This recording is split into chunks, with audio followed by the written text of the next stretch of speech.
Hello everyone, welcome to Rome Tech. Today we will be discussing how to save a website as a PDF file on your iPhone. It's a super useful trick. First things first, open your web browser of choice. Now, go to the website you want to save as a PDF. This will work on pretty much any website, the Apple website, Google search, whatever you need. For this example, I'm going to use the Apple website. Okay, once you've got your website loaded, look for the Share button at the bottom of the screen. Tap it. This opens the Share sheet. Now, we need to choose the PDF format. Underneath the website name, you'll see Options. Click on that. In the Options menu, choose PDF, and then tap Done. Great. Now that we've selected PDF, let's actually save it.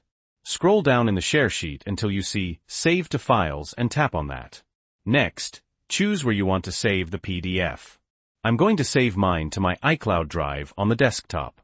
Once you're happy with your destination, hit Save in the top right-hand corner. And that's it.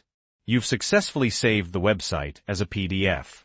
To double-check, let's navigate to the Files app and go to the location where we saved the PDF. There it is. As you can see, we can scroll through the PDF just like normal. Just keep in mind that the results can vary a little depending on the website you're saving. So there you have it.